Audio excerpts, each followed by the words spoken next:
Coach, you got some guys back. Well, not back all the way. Okie hadn't been with you yet, but just your thoughts on, I guess, some of the guys that are returning from injuries. Yeah, we had some limited reps. Kenai Walker was one of them that he didn't do the entire practice. That was planned going in, but what he did, it was good to see him out there. Obviously, we need to see him. See what he can do skill set wise and all that before the portal opens, and so we were real happy about him. David Okie did the same thing. He was limited, but he went through Indy and went through some half of what his normal rack would have been during practice. He did half of those, so that was good. I'm trying to think of somebody else that came back or that was out. Wyatt Simmons has been limited as well. He's still got a little bit of a hamstring pull there. If I'm thinking right, I think those are the guys offensively. I'm not positive that we had anybody. We've got Rodney's in a green, but he's been practicing. Can't think of the other one. But those two guys look pretty good in individual and the limited reps they had. Like Omega, Blake had a pretty good day Tuesday. Is he a guy that you're just kind of challenging? Obviously, you brought him in to make big plays. I thought, it's like anything. Sometimes we forget that, when we played or when these guys play, that there's always a learning curve, not necessarily an athletic curve. It's a learning. And at times you'll see them play a little slower than what, let's say, a one-on-one, because he's always looked really good in one-on-one. For the last 3 practices, he's really showed up, and so he just likes playing football. He caught a really nice pass. I think Madden was the one that threw it to him, but his head was here, and he went back the other direction in a one-on-one drill. So I think his confidence is growing, and certainly our confidence is growing in him as well. Over the last 3 practices, I think he's really had good practices. Speaking of the receivers, it seems like CeCe is also kind of coming along into his own. Just kind of what do you see from him and kind of where his role fits into all the pieces? Well, he's got to be a big part of our offense. I think he's earned that in the way that he's practiced to this point. And he's a mature guy that goes about his business, doesn't say a whole lot, but he's a big physical guy. He's not overly tall, he's not the 6'5", but he's big, he's physical, and he can catch the ball really well. So I see him being a big part of our offense. Coach, Marion, I know you got a lot of offensive linemen that are working in multiple spots right now, but Marion's a guy that has the experience from just last season. I'm curious, when you go back and watch the film from him last year, what stood out, tackle, guard? I mean, do you feel like there's a better fit between one of those 2 positions for him? I think he gets a lot of bull, so whether it's bull rush, so whether it's out there at tackle or whether it's in at guard, he's a really good run blocking guy, and he's a good pass protector. But the number one thing that we have to work on him is setting down, whether that be at tackle or not. I would go as far to say as I think he's probably our most valuable offensive lineman because he can play 4 spots. He can play all 4 spots well. Going back and looking at him last year, we had a need to move him out to tackle, but I thought he was playing well inside at guard.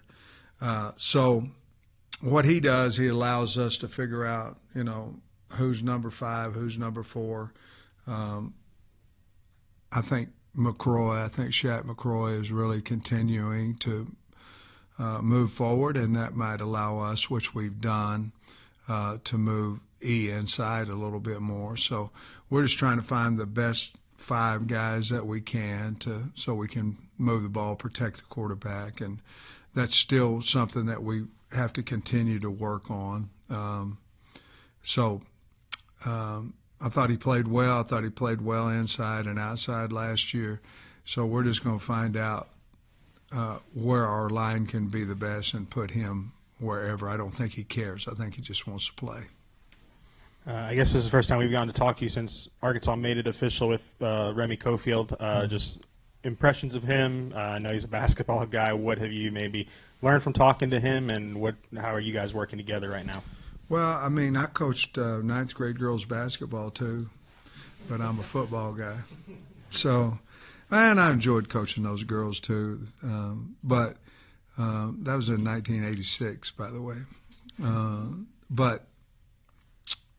I think coming from the professional ranks, I think he's seen and heard, and regardless of the sport, exactly what we're looking for. More eyes, help, understanding caps, all those things that he has great experience of. So I'm looking forward to working with him and using him every bit as much as he's able to be used. Because we need help in that category, and I'm not talking about just the evaluations and all. I'm talking about all of it: the money, a way to talk to agents, some things that can take that that personal relationship between me and the kids. Somebody can be a buffer, and along with a lot of other things. But I'm looking forward to working with him. We've talked to you that much yet about your specialists. So just how have you felt about that group so far, especially your new kicker, Starzik? I like him. He's got a strong leg. He's very accurate. I like him. Devin's obviously doing a really good job. Got a lot of confidence. But I've liked Ford as well. He was here before. But Starzik's got a strong leg and great accuracy. I'm really happy with him. Getting Shanks has helped us in special teams as well. Obviously, we have Rodney for the kickoff returns, but Shanks is also maybe a 2 right there at that point in the punt return. I think we got him for several reasons. One is help us in the slot, but the other one certainly was to return punts, as he made All-American last year doing that. So I like all those specialists. I kind of put the returners in as specialists as well. And, of course, having Ashton No come back has been very, very beneficial to us as well. See, I know he's been on the job for a couple of days, but going back to Remy, how do you foresee him being involved with you day to day? Like, is he going to be at team meetings, staff meetings with you, or how do you have an idea of how that's going to look here moving forward? During this time, he's going to be directly involved with everything: meetings, evaluation, on film, at practice, whatever it may be. After that, I think then he becomes part of Pat Doherty, part of the recruiting area. But he has to know our team because he's got to have an opinion. That's why we hired him. And so I look for during this time, it's sort of like tax season. They have their on season, then they have their off season. So a lot of us, we're getting to know each other and all that. But we have to be ready. Like, we've got guys in the portal. I'm watching 5 guys in the portal after this meeting between now and practice. He'll do the same thing, and then we'll come up with who we want. And then, of course, the money becomes, is it affordable for us or not? And I'm curious, you're about halfway through spring ball now. Where has Talon improved the most, or kind of how is he different now than he was maybe this time last year? Well, his knowledge, obviously, like we talked about Omega, kind of understanding what to do now. But his knowledge is better. His comfort with Bobby and with his teammates, I think, is better. He was healthy last spring, and I believe he's healthy now. I think we don't realize how banged up he was after that Tennessee game, and he never says anything, which is a good thing. But, he would go into the training room. We knew we were hurt. We obviously did some things a little bit different because of that, especially in his ability to run. I don't think you ever saw him run the rest of the year like he did at Auburn, per se, where he felt great and he tried to hurdle the guy and all that stuff. So I just think that he's more in tune with the offense. I think his decision making has been faster than what it was last spring. He's always been able to throw the football. We had a big windy day the other day that might have made a little bit of difference for the quarterbacks and receivers and DBs for that matter. But I think he's really confident, and his deal is right now he's trying to get to know who the new receivers are. I think that's probably the biggest thing, including the tight ends. Remember this time last year you were really impressed with Talon and Carmona came in and you said they kind of just took the team from a leadership perspective. Obviously you still have those two, but I'm curious, are there any other voices that you feel like have kind of emerged into that group of leaders? Yeah, I think Miguel Mitchell and Larry Worth are guys. Sorey is a guy that, everybody looks at on defense like everybody looks at the guy on offense being Talon Green. They should. Dix is a guy that came in, was, we didn't know a whole lot about, but now he's got that impression on the team. So I think those are the guys, silent leaders would be Mike Washington. He doesn't say a whole lot except when you give him the football, and a guy that has really earned a lot of respect on the team is Danny Sully. I mean, Danny's been playing really, really well, and so those would be the guys right off the top of my head. Spring ball is the time to sort of mix and match, but was just kind of curious, with so many new receivers coming in, what's kind of the criteria for determining which guys are going to get the most snaps, with Talon, and being able to kind of develop that connection with him? Well, the ones that get open and catch it would be number one criteria, know what they're doing. It was a good question. I got that in me sometimes. But no, it was a good question. You have two of our better receivers, in my opinion, play the same position. So you're looking at how we're going to get Sharp and Shanks on the, how we're going to get them on the field at the same time. And of course, we just put in our 5 wides, as y'all saw Tuesday. But you have to have. I don't think you can throw out 5 not tall guys, as we talked about last time. But you also can't put somebody on the field that's not as good as somebody on the bench. So that's part of what we're trying to figure out. I think there's some guys emerging like a Blake, like a CeCe, like a CJ Brown. I think some of those guys are starting to make plays out there on the outside, and I'm sure I missed somebody. But I think that's where you're looking at it. How do you get your best 3, 4 at times on the field? If you go 4 out there, you could put Sharp and Shanks on the field at the same time, and not have any problem with it. But once you go down to 3, you're starting to go, okay, who's my 12 personnel wide receivers? Who are they? Who's my 11 personnel wide? Who's my 10? And who's my empty guys? So we're still trying to figure that out right now. But I'm not going to, but I could tell you probably 5 maybe 6 that I'd go, okay, those guys are the guys that we're going to put on the field if we played a true game on Saturday. Yeah, and I guess to go off that, I mean, you're also learning the guys for the first time. How hard is it not to just be a prisoner of the moment if one guy has one really good practice and you're just trying to evaluate everybody at the same time? Yeah, it is difficult. That's where Remy comes in to help as well, but it is difficult. But the greatest thing about us practicing one day and off the next, you have plenty of time to watch every rep of Indy, to watch every rep of special teams, to team and all that. And so you get an idea, and then you get body language ideas, where they're at. You get, like Omega Blake, Scott was talking to him about, can you play a 9-play drive and be our gunner? And he said, Coach, I love to play football. Do not take me off the punt team, those type things. So you start learning a little bit more about guys who have the love for football, because in all honesty, you can be as talented as you want, and you don't love the game, you're not going to be a very good player. you're obviously not going to have like 5, 6 guys catch 30 passes, but like somebody's going to catch a lot out of that group.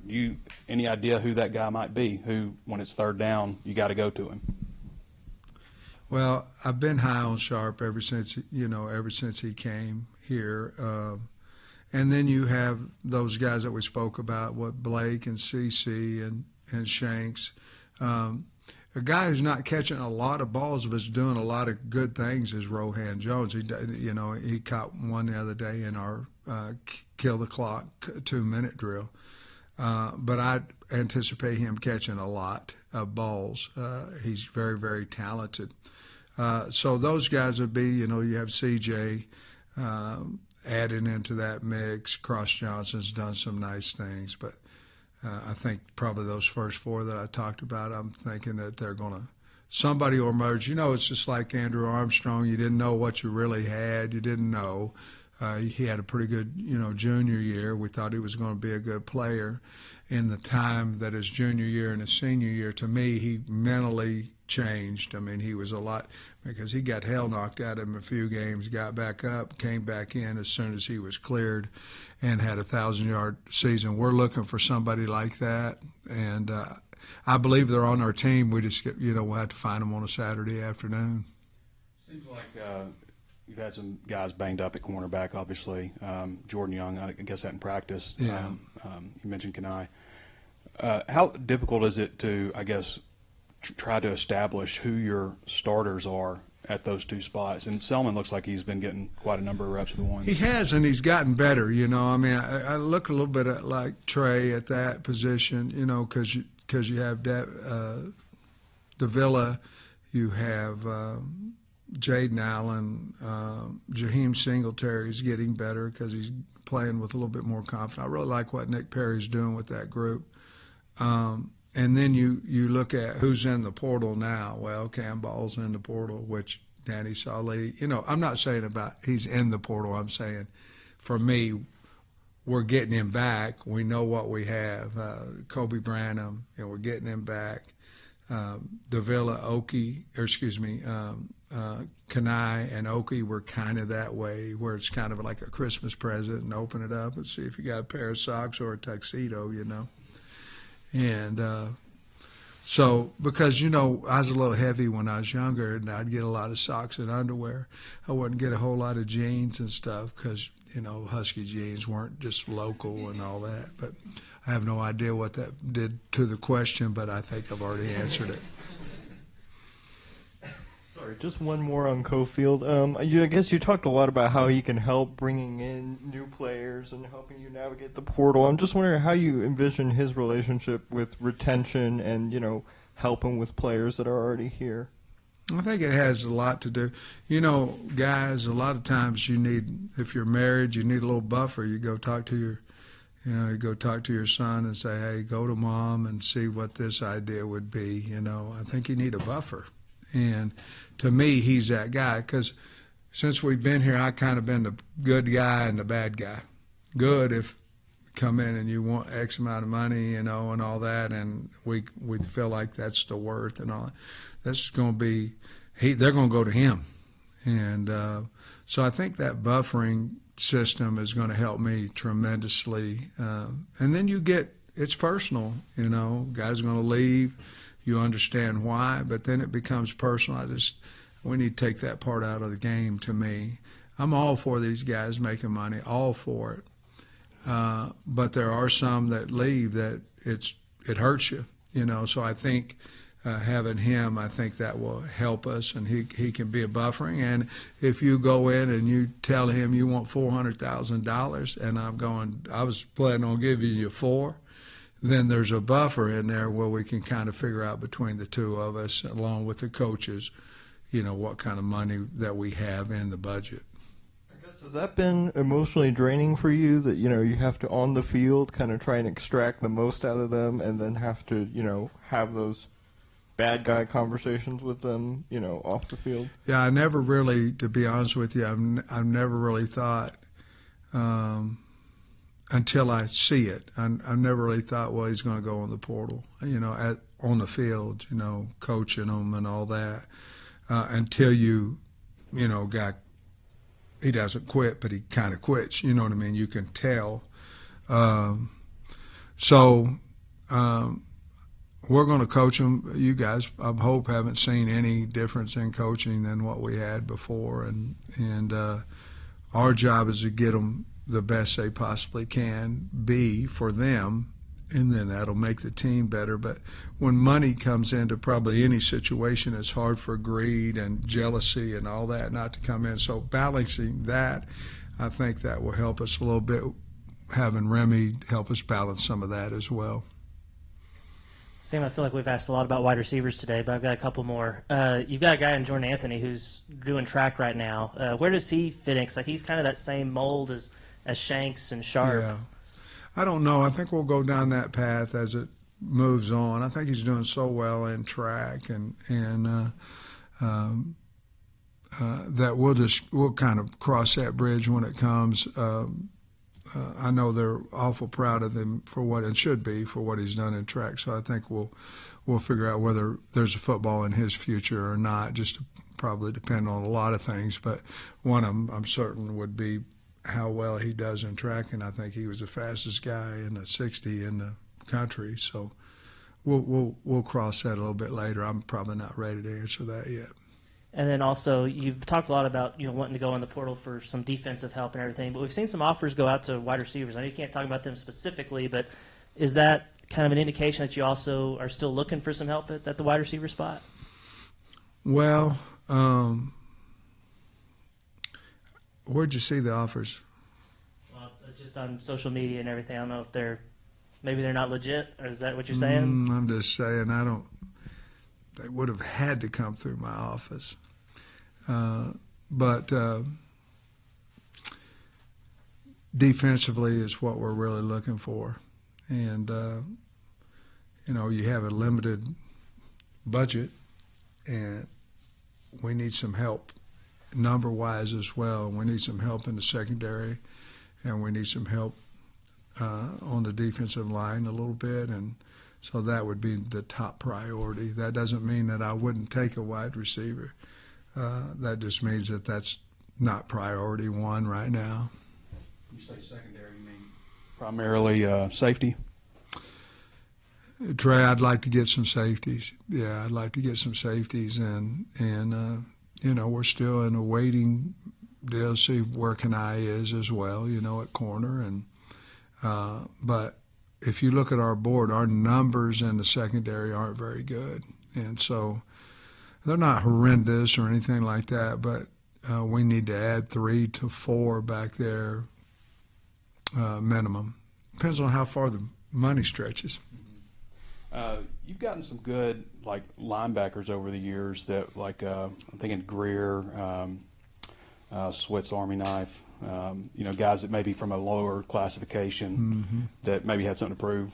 Any thoughts about adding another veteran linebacker? Because you do get pretty young after that first group. Yes, absolutely.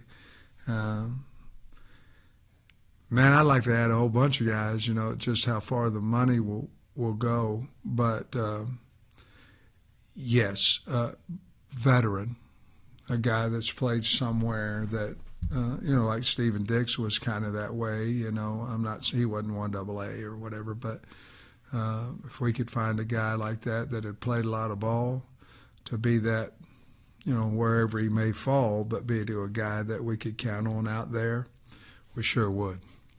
You mentioned Danny Zaiuli a minute ago. Yeah. Obviously, he's dropped 50 pounds. It's not hard to do, or that's not easy to do. Right. Which probably speaks a lot to the dedication. What are your thoughts on just his role this year? I think he played 7 games, but pretty sparingly. I think he'll be in the rotation, whether he runs out there with the ones or not. But you know how we rotate our line. I think he's really good. I mean, his quickness has changed, his motor. He runs side to side to the football, which losing the weight allowed him to do that as well.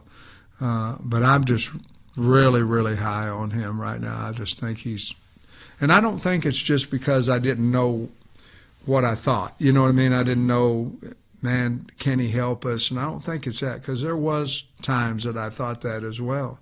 But now it's gone from, can he help us? I think he can help us to, we can win games with this guy out there because he's getting a lot of penetration and he runs, he loves to play. So it's changed a little bit. So, yes, I see him definitely in the rotation, if not running out there with the ones. BetOnline is the world's most trusted betting platform and your number one source for betting on all the madness. Even if your bracket is busted, BetOnline has more ways to stay in on the action with a free Sweet 16 bracket and live betting on every remaining tournament game. With the largest selection of odds on everything from college basketball to MLB, NHL, and MMA, BetOnline continues to be your number one sports betting source. From every Cinderella story to every hat trick, BetOnline has you covered with odds, stats, and more for every game, every play, and every win. BetOnline, the game starts here.